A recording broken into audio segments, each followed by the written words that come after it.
হযরত নাঈম রাদিয়াল্লাহু তাআলা আনহু বললেন, ওমর নবীকে মারার জন্য যতটা রাগ ছিল বাবা, তার 7 গুণ রাগ বাপ যে বেড়ে গেল। ওমর নিজের বোনের বাড়ির দিকে বাপ যে দৌড়াতে শুরু করলো। ওমর বাড়ির দরজার কাছে যাওয়ার পর ওমর মনে মনে চিন্তা করলো, আমি আমার বোনের বাড়ির দরজায় গিয়ে প্রথমে বোন বলে ডাকবো না, আমি চুপি চুপি দরজার আড়ালে একটু কানটা লাগিয়ে দিয়ে শুনবো কি করে আমার বোনেরাও। হযরতে উমর রাগে বাপজি থাকতে না পেরে রে বাবা, কানে যে আঙুল ভরতে হবে ভুলে গিয়েছে, নাই মনে নাই। কারণ নবীজির কোরআন শুনতে বাপ আবু জেহেল দিত না, লা তাসমাউ লিহাদাল কোরআন, খবরদার নবীজির কোরআন শুনবা না। তাই ওমর তার বাপজি দলবাল ওই আবু জেহেলের লোকেরাও কানে আঙুল ভরে বাপজি চলতো যেন নবীর আওয়াজ যেন কানে যেন না যায়। ওমর নিজের কলিজা টুকরা বোনের দরজায় বাপজি দাঁড়িয়ে আছে, কানে আর আঙুল ভরা নাই, কানটা লাগে দিয়ে বাপজি শুনতেছিল। আর কোরআনের আয়াত বাপজি হযরতে খাব্বাব রাদিয়াল্লাহু তাআলা আনহু নবীজির বাপজি সাহাবা, খাব্বাব বলে একজন দামি সাহাবা ছিলেন। আল্লাহর নবী বলেন, ওরে খাব্বাব যাও যাও উমারের বোন ফাতেমার উমারের যাও দুলাভাই সাইদের দুজনা স্বামী স্ত্রীদেরকে তাদের বাড়িতে গিয়ে তুমি মধুর সুরে তুমি কোরআনটা একটু শিখিয়ে দিয়েছ, কোরআনটা একটু ভালো করে তাদেরকে শোনাবাও।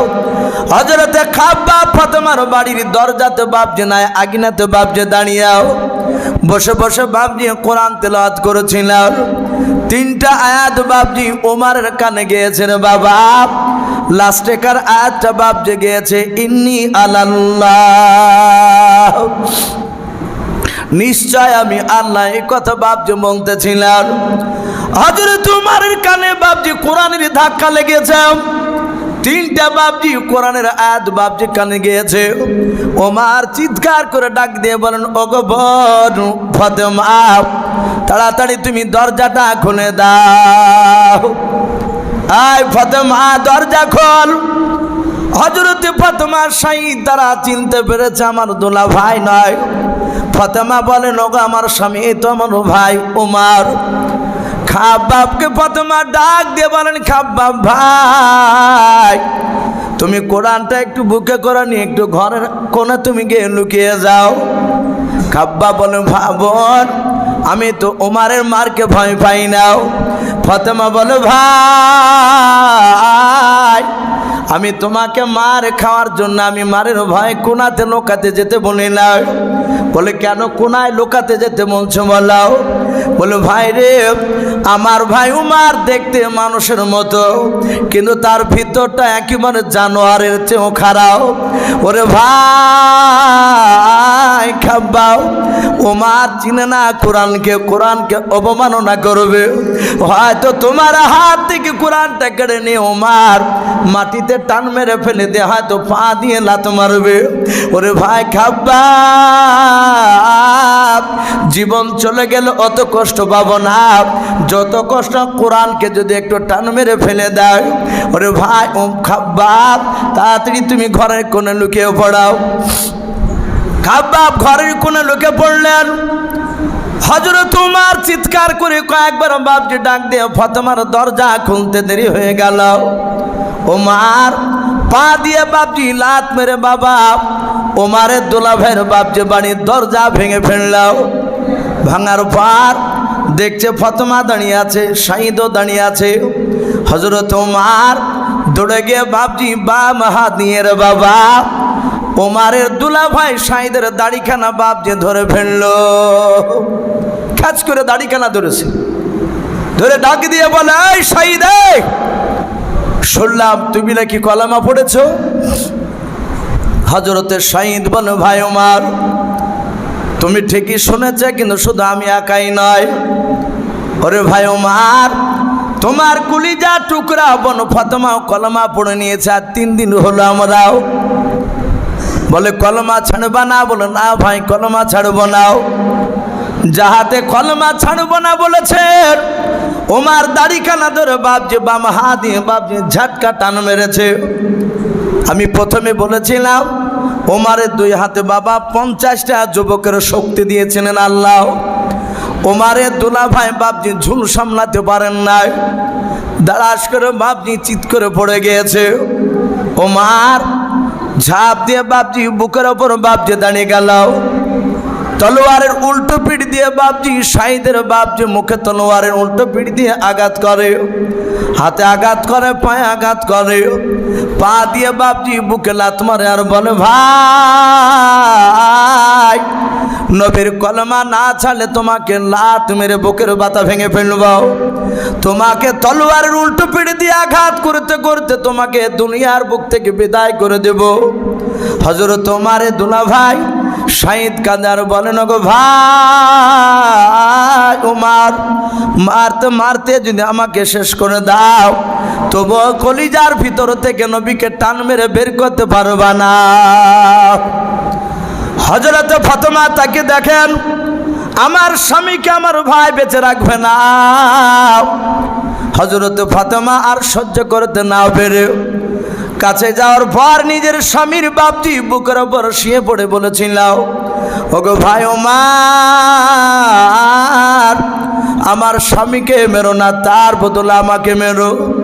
ও বাপজি ভাইরাও, ওমারের দিলটা বাপজি তখনও পাথরের মতো শক্ত হয়েছিল, নূরের জ্যোতি বাপজি তখনও জ্বলে ওঠেনি, নূর জ্বলে নাই। ওমর সঙ্গে সঙ্গে নিজের বোনের বাপজি মাথার চুলগুলো বাপজি খামচা মেরে ধরলাও, টান মেরে বাপজি পাকসাটা মেরে ফেলে দিলাও। ফাতেমা চিত হয়ে পড়ে আছে। ওমর বাঘের মতো বাপজি ঝাঁপ দিয়াও ফাতেমার নিজের কলিজা টুকরা ভাই ওমর নিজের বোনের বুকের ওপর দাঁড়িয়ে বাপজি লাত মারতে লাগলো। মুখেও লাত মারে, ঠোঁট বাপজি আপনার কেটে গিয়ে রক্ত বেরোতে লাগলো। ওমর উল্টো তলোয়ারের পিঠ দিয়ে আঘাত করে আর ডাক দিয়ে বলেন রে ফাতেমা বলো তুমি এখনো কলমা ছাড়বে কিনা, নবীকে ভুলবে কিনা? ফাতেমা কাঁদেন আর বলেন ভাই তুমি মারতে মারতে যদি আমাকে ধুলার সাথে যদি মিশিয়ে দাও তবে আমি নবীজিকে ছাড়বো না, বলুন সুবহানাল্লাহ। ও বাপজি ভাইরাও, যারা ইমানদার হয় ইমানদারদেরকে যত আঘাত দেওয়া যায় তত ইমানদারের ইমানের ভোল্টেজ বেড়ে যায়, বলুন সুবহানাল্লাহ। হযরত ফাতেমাকে যত মারে ফাতেমা ডাক দিয়ে বলেন ভাই তুমি জান ভরে তুমি মারো। ফাতেমা কাঁদেন আর বলেন ভাই আমি তোমাদের 4 ভাইয়ের মধ্যে আমি একাই বোন বনে হ্যাঁ ভাই ওমর তুমি ছোট্টবেলায় তুমি আমাকে এত ভালোবাসতে গেলো ভাই, কোনো মেলা তালায় খেলা দেখতে নিয়ে গেলেও তুমি হাত দোকানা ধরে নিয়ে যেতে, হাত দোকানা ধরে নিয়ে যেতেও ভাই গো। কিছুটা দূর যাওয়ার পর আমি বলতাম ভাই ওমর আমি হাঁটতে পারি না, আমার পা ব্যথা করেছে। আর ওই সময় ভাই তুমি আমাকে পানা মেরে তুমি আমাকে কাঁধে তুলে নিতে, ঘাড়ে নিয়ে নিতেও ভাই, অনেকটা রাস্তা তুমি ঘাড়ে করে নিয়ে যেতেও। ওরে ভাই অনেক দিন তোমার হাত দিয়ে আমাকে খাবার খাওয়া দাও। ওরে ভাই যেই কলিজা টুকরা বোনের মুখে তুমি খাবার তুলে দিতে না ভাই, সেই বোনকে তোমার মার থেকে হাতটাও কাঁপে না। ওরে ভাই তুমি মারো জান ভরে তুমি আমাকে আরো মারো। ওমর মনে মনে চিন্তা করো না হারে এত মার মারলাম, মোহাম্মদ আল্লাহর নবী এমন কি জাদু দিয়েছে, এই জাদু থেকে কেন বেরিয়ে আসতে পারে না? হযরত ওমর ডাক দিয়া বলেন এই ফাতেমা বোন একটিবার তুই শুধু আমার কাছে জানের ভিক্ষা চাও, কলমা না ছাড়লে আর কিছু বলবো না, একবার জানের ভিক্ষা চাও। ফাতেমা ডাক দিয়ে বলেন ভাই একমাত্র জানের ভিক্ষা আল্লাহর কাছ ছাড়া কারো কাছে চাওয়া চাইবে না। ভাইরে তুমি মারো আমাকে মারো। হযরত ওমর ফারুক রাদিয়াল্লাহু তাআলা আনহু তার বাপজি দিলের ভেতরটা বাপজি নূর বাপজি একটু জ্বালিয়ে উঠেছে। আমার আল্লাহ বলেছেন মা ইয়াহদিহিল্লাহু ফালা মুদিল্লা লাহু, আমার আল্লাহ বলেন আমি যাকে হেদায়েত করব পৃথিবীর কোনো মানুষ নাই বাপজি তাকে গোমরা বানাবে। ও মা ইদুলিলহু ফালা হাদিয়া লাহু, আমার আল্লাহ বলেন আমি যাকে গোমরা হেদায়েত বানাবো পৃথিবীর কোনো মানুষ নাই রে বাবা তাকে বাপজি গোমরা বানাবে। আমার আল্লাহ বলে আমি যাকে গোমরা বানাবো পৃথিবীর মানুষ কেউ নাই বাপজি হেদায়েত বানাবে। হযরত ওমরের দিলের ভিতর বাপজি নূরের বাতি বাপজি আল্লাহ জ্বালিয়ে দিয়েছে। ওমর ডাক দিয়ে বলেন এই বোন ফাতেমা, আমি ছোট্ট থেকে তোমার গলার আওয়াজটা চিনি জানি, আমার দুলাভাই শাহিদের গলার আওয়াজ আমি চিনি। ওরে বোন, আমি দরজার গুড়িতে দাঁড়িয়ে আমি প্রথমে চিৎকার করে ডাক দিই নাই, কয়েক মিনিট আমি কান লাগিয়েছিলাম, ভেতর থেকে যেন 3 নাম্বার কোনো মানুষের গলার আওয়াজ পাচ্ছিলাম। কে পড়ছিল ইন্নী আলাল্লাহ, এই বোন কে পড়ছিল একটু বল। ফাতেমা বলে ভাই খাব্বাব নামক একজন সাহাবা কোরআন তেলাওয়াত করতেছিলেন। ওমর বলে তাড়াতাড়ি তুমি কোরআনটা আমাকে দাও। ফাতেমা বলে ভাই কোরআন তোমাকে দেওয়া যাবে না। বলে কেন? বলে কোরআন তুমি অপবিত্র অবস্থায় আছো, তোমাকে কোরআন নাড়তে দেওয়া যাবে না। ওমর বলে একটু কোরআনটা তুমি নিয়ে এসে দেখো, একটু শুনবো। যে পড়ছিল তাকে একটু পড়তে বললাম। খাব্বাব ঘরের ভিতর থেকে বুঝতে পেরেছি ওমরের বাবা জবানটা একটু আলাদা হয়েছে, নরমাল। খাব্বাব ঝাঁপ দিয়ে বলেন ভাই উমর, আমি গতকালকে আসর নামাজ বিশ্ব নবীর পেছনে পড়েছিলাম। নবী আমার আসর নামাজ পড়ে আল্লাহর দরবারে হাত তুলে কেঁদে কেঁদে বলেছিল আল্লাহ তোমার দিনকে মনে হয় আর বেশি দিন টিকে রাখতে পারবো না। ওগো আল্লাহ, যেভাবে উমার আর আবু জেহেল উঠে পড়ে আমার বিরোধিতা শুরু করেছে, ওগো মালিক এদের দুজনের মধ্যে যার দ্বারা ইসলামের কামিয়াবি হবে, লাভ হবে রে মাওলা, তুমি তাকে মুসলমান বানিয়ে নাও। ও বাপজি ভাইয়েরাও, আল্লাহর নবীজি মাঝে মাঝে দোয়া করতেন আল্লাহ ওমরকে মুসলমান বানাও। ওমর ঈমান আনলে সাহাবাদেরকে নিয়াও, তিনি দিন পরিচালনা করবে, বলুন সুবহানাল্লাহ। হযরত খাব্বাব ডাক দিয়ে বলেন ভাই ওমর, গতকালকে আসরের নামাজের পর আল্লাহর নবীজির মোনাজাতে শরীক ছিলাম, দেখেছিলাম আল্লাহর নবীজি আবু জাহেলের নামটা 1 থেকে 2 বার নিয়েছিল। ওমর তোমার নামটা 6-7 বার নিয়েছিল, বলুন সুবহানাল্লাহ। আমার মনে হয় ভাই ওমর তোমাকে আল্লাহ কবুল করে নিয়েছে। ওমর বলে ভাই খাব্বাব সব কথা বাদ দে, কোরআন বলে পড়ছিলে একটু শোনা। খাব্বাব বাপজি শোনাতো হাও, কোন ওলামা মুফাসসিরিন কেরাম লিখেছেন শোনাতো বাও। হযরতে খাব্বাব তিনি কয়েকটা বাপজি আয়াত পড়লেন, ওমরের চোখ দিয়ে ঝরঝর করে বাপজি পানি ঝরছে বাবা, কারণ ওমরের ভাষা ছিল বাপজি আরবি, আর কোরআন নাজিল হয়েছে বাপজি আরবি ভাষায়, যাতে ওমর শোনার বলে ওগো বোন ফাতেমা এত সুন্দর মধুর বাণী কে বলল বলো। হযরত ফাতেমা বলেন ওগো ভাই, যেই নবীর কলেমা পড়ার জন্য তোমার দুলা ভাইকে রক্তাক্ত করে দিয়েছো, আমাকে রক্তাক্ত করে দিয়েছো ভাই, সেই নবীজির ওপরে কোরআন নাজিল হয়েছে। ওমর বললেন বোন ওগো দুলা ভাই আর দেরি করো না, তাড়াতাড়ি আমাকে আল্লাহর নবীর কাছে নিয়ে চলো, বলুন সুবহানাল্লাহ। আল্লাহর নবী জনাবে মুহাম্মদ রাসূলুল্লাহ সাল্লাল্লাহু তাআলা আলাইহি ওয়াসাল্লাম সাহাবাদেরকে নিয়ে বাপজি বসেছিলেন। হযরত ওমর মাথায় বাপজি মস্তানি পাগড়ি বাঁধা আছে, হাতে অলুঙ্গা তলোয়ার খানাও। হযরতে শহীদ আর ফাতেমা খাব্বাব বাপজি 3 জন আয় ওমরের সঙ্গে বাপজি নবীজি দরবারে যাচ্ছে। ওমর নবীকে দেখবে বাবা, নবীজির চেহারা দেখার জন্য পাগলের মতো হয়ে গিয়েছে। ওমর বাপজি দৌড়ে যাচ্ছে, ওমরের ডান পাশে বাম পাশে বাপজি তার দোনা ভাই আর বোন ফাতেমা। খাবাব বাপজি তারা হাঁটতেছে। আল্লাহর নবীর সাহাবারা দূর থেকে বাপজি দেখতে পেয়েছেন ওমর আসতেছে।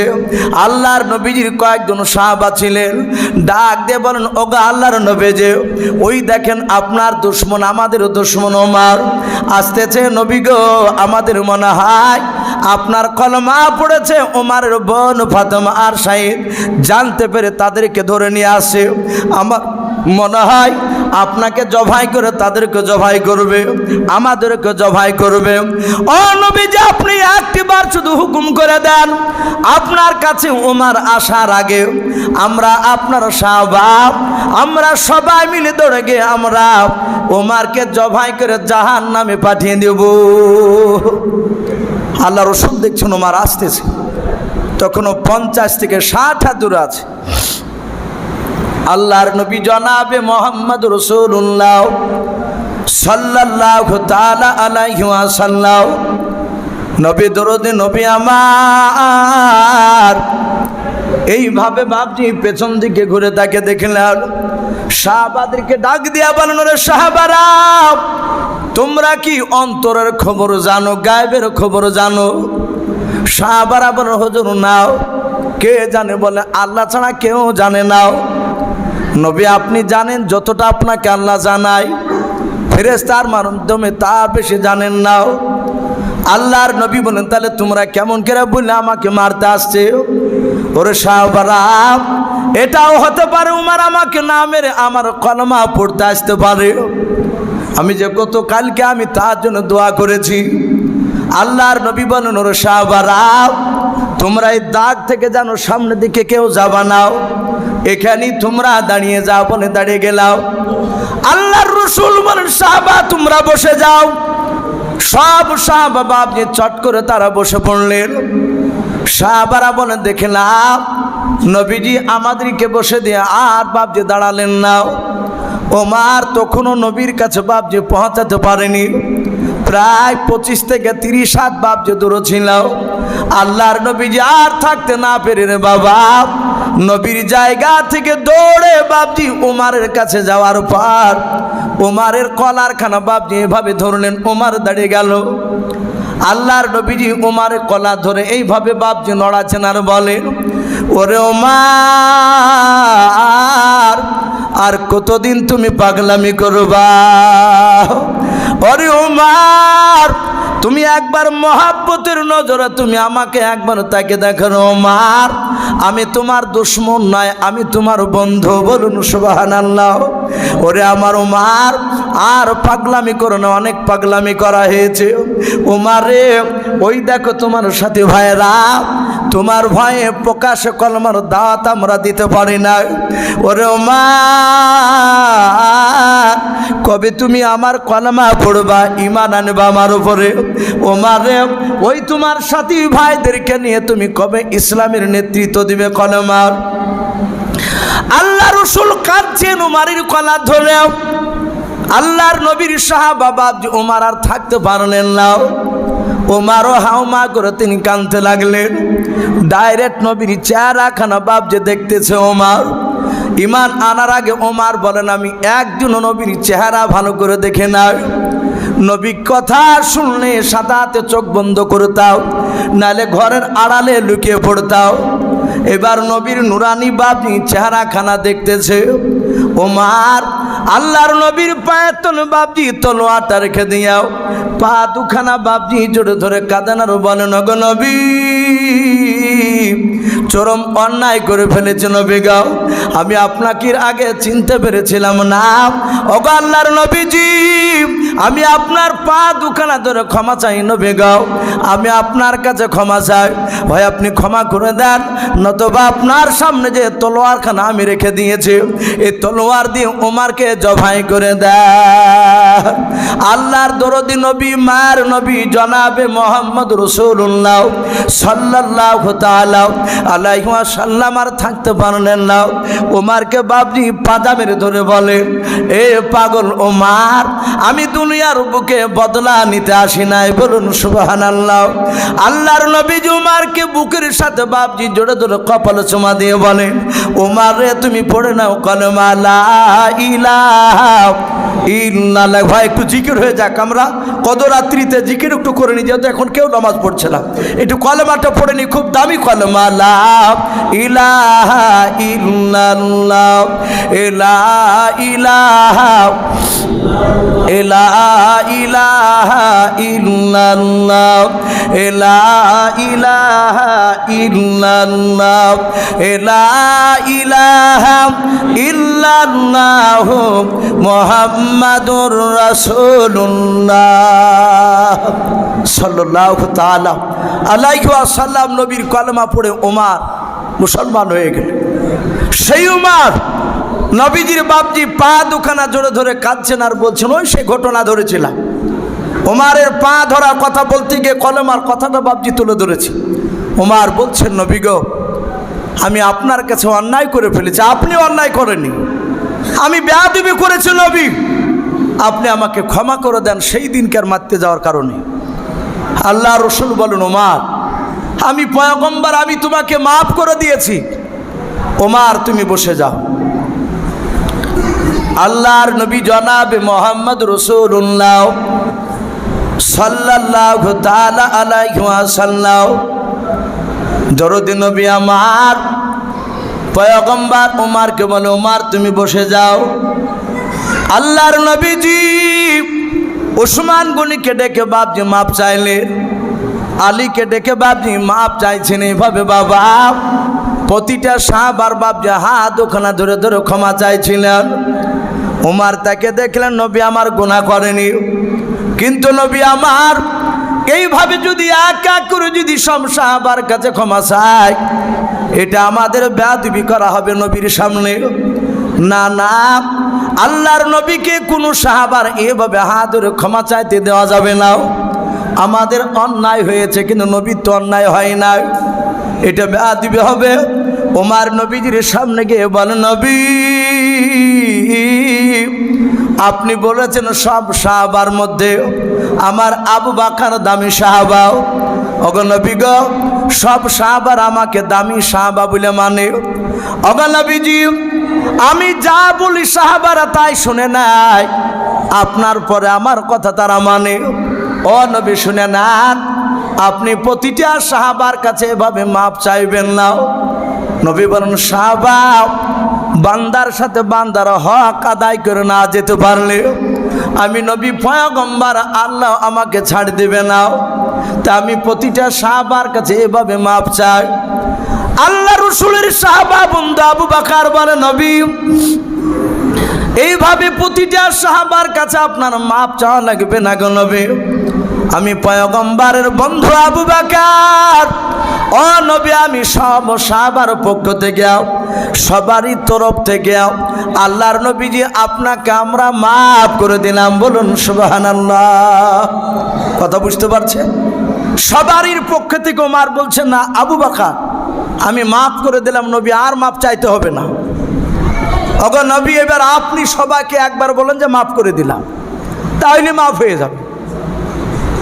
আল্লাহর নবী বলুন, ওগো সাহাবা আবু বকর সবারই তরফ থেকে আমাকে মাফ করুন। বলে হ্যাঁ, বলে আমি পয়গম্বর রাসূল, এই আবু বকর আমি তোমাদেরকে মাফ করে দিলাম।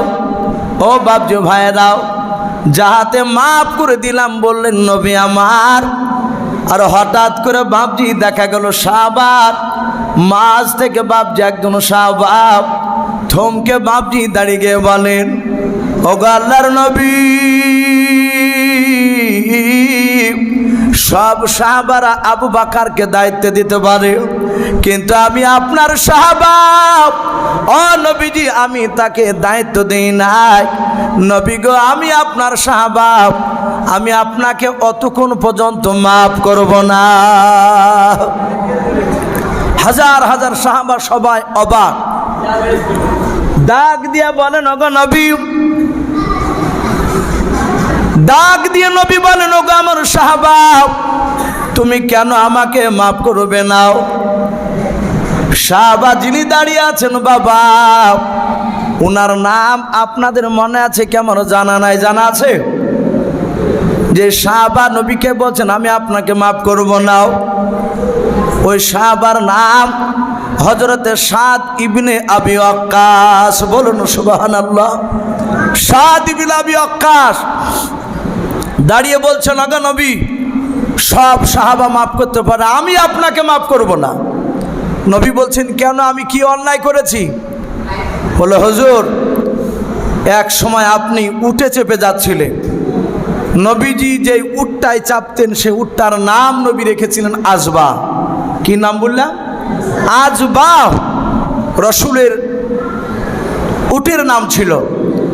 বলে, নবী ভাই কথা বলি না ভাই, ও বাচ্চা ছেলেরা কথা বলবে না, আর একটু বসি, রাত্রি 1:30 প্রায় হয়ে গেল, আর কিছুক্ষণ বলে ইনশাল্লাহ দোয়া হয়ে যাবে, যেহেতু আবার রাত্রিতে নামাজ পড়তে হবে। তো বাপজি, আমি বলছিলাম সে সাহাবার নাম কি বললাম? সাদ ইবনে আবি ওয়াক্কাস। যুবক সাহাবা দাঁড়িয়ে বলছে, নবী আমি আপনাকে মাফ করব না। বলে, কেন, আমি কি করেছিলাম তোমার? বলে, আপনি আপনার আজবা উঠে চেপে হাঁটছিলেন, আমি উটের লাগাম ধরে ধরে হেঁটে হেঁটে যাচ্ছিলাম আগে আগে, আপনার ডান হাতে ছিল চাবুক। অগো নবী, ওই চাবুকটা দিয়ে আপনার উটের ডান দিকের পায়ে মারতে গিয়েছিলেন, উটের পায়ে না লেগে আপনার হাতের চাবুকের আঘাত আমার এই পৃষ্ঠ মোবারকে লেগেছিল, আমার ডান দিকের কাঁধের দিকে লেগেছিল। অগো নবী, যে আজ আপনি বলেছেন সাহাবারাও আমার হাতের দ্বারায়, জবানের দ্বারায় যদি কেউ আঘাত পেয়ে থাকো, হয় আজ মাফ করে দাও, না হলে তার বদলা নিয়ে নাও। আমি মাফ করব না, আমি আপনার কাছে বদলা চাই, মারতে চাই। ইমান থাকবে কথা বলে? নবীকে মারা তো দূরের কথা, নবী চেহারার দিকে চোখটা টেড়া করে তাকালে ইমান নষ্ট হয়ে যায়। আর সেই সাহাবা সাদ ইবনে আবি ওয়াক্কাস আল্লাহ রসুলকে বলছেন, আমিও আপনাকে চাবুক দিয়ে মারব, না মারা পর্যন্ত নবী আমি আপনাকে মাফ করব না।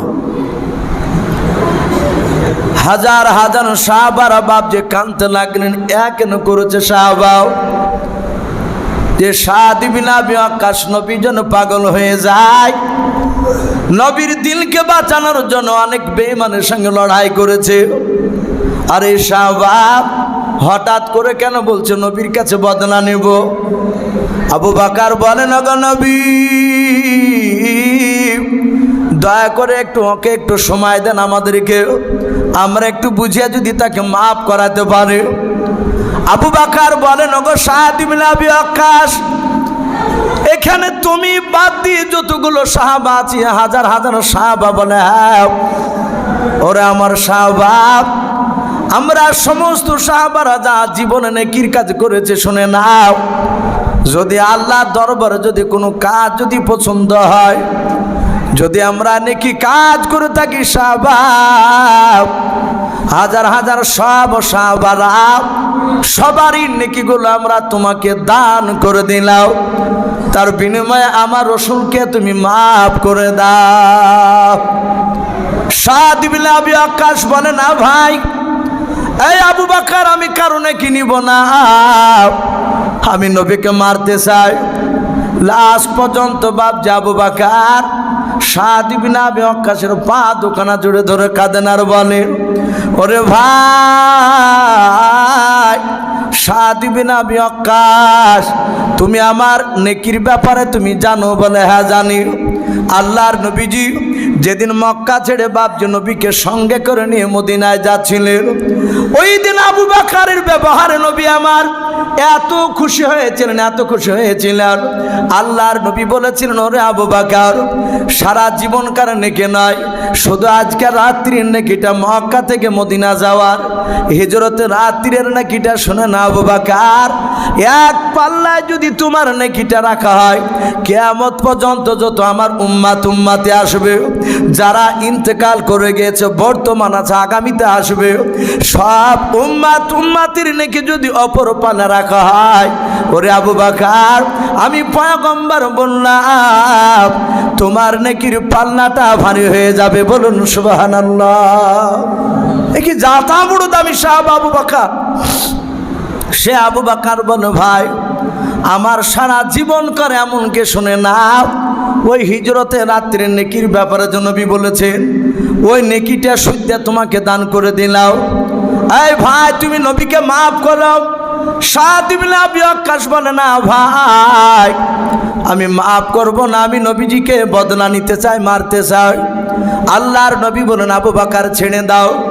ওরে আবু বকর ওকে ছেড়ে দাও, যদি সাদ ইবনে আবি ওয়াক্কাস যদি আমাকে না মারে আর আমি তোমার পয়গম্বর যদি ইন্তেকাল করে যায়, কিয়ামতের ময়দানে আল্লাহ যদি একটিবার প্রশ্ন করে নবী গাও আমার সাদ ইবনে আবি ওয়াক্কাসকে কেন মারতে দাওনি, তাহলে ওরে আমার সাহাবা আমি নবী পয়গম্বর জান্নাত যেতে গিয়ে আটকা পড়ে যাব।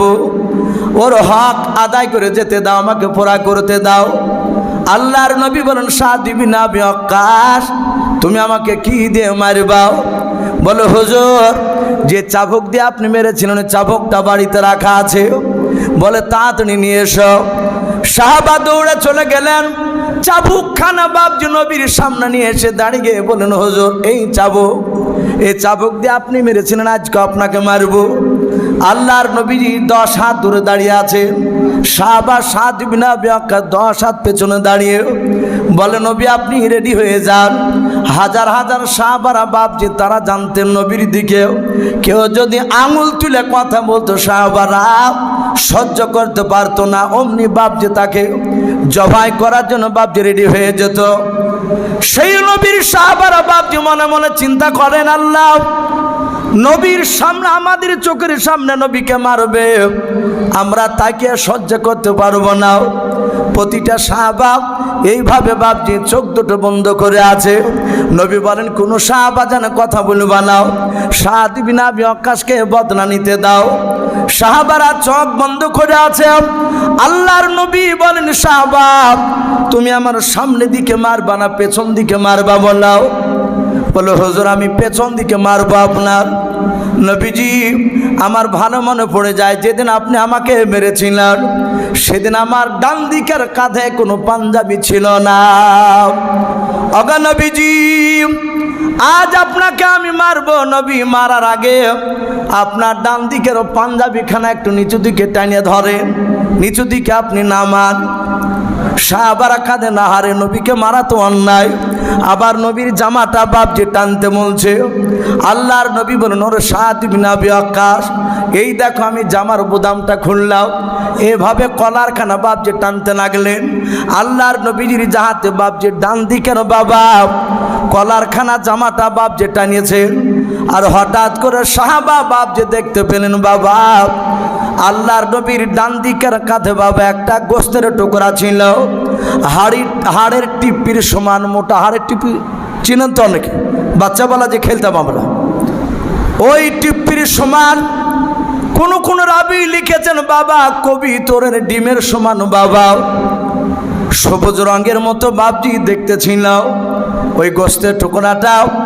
ওই টুকরাটাকে বাবা আল্লাহর নবীজি বলেছিলেন এটা মাহারে নবুয়াত। বলুন সুবহানাল্লাহ। ও বাপজি ভাইরা এই মাহারে নবুয়াত কোন নবী রাসূলকে দেয় নাই, আদম নবীকে দেয় নাই, মুসা নবীকে দেয় নাই, ঈসা নবীকে দেয় নাই, দাউদ নবীকে দেয় নাই, ইব্রাহিম খলিলুল্লাহ আলাইহিস সালাম এইভাবে বাবা সব নবীকে দেয় নাই। একটাই নবীকে দিয়েছেন, তিনি হচ্ছেন আপনার আমার নবী জনাবে মুহাম্মদুর রাসূলুল্লাহ সাল্লাল্লাহু তাআলা আলাইহি ওয়াসাল্লাম। এই মাহারে নবুয়াত ও বাপজি ভাইরা এটার কাজ কি ছিল বাবা? কেতাবে পাওয়া যায় আল্লাহর নবীজির মাহারে নবুয়াতটা এটা সিসি ক্যামেরার মতো কাজ করতো। বলুন সুবহানাল্লাহ। আল্লাহর নবীর সামনে যেমন দেখতেন বাবা নবী পেছন দিকে ঘুরে না থেকেও বাবা নবী পেছন দিকটা সামনের মতো দেখতেন এ সিসি ক্যামেরার দ্বারাই। বলুন সুবহানাল্লাহ।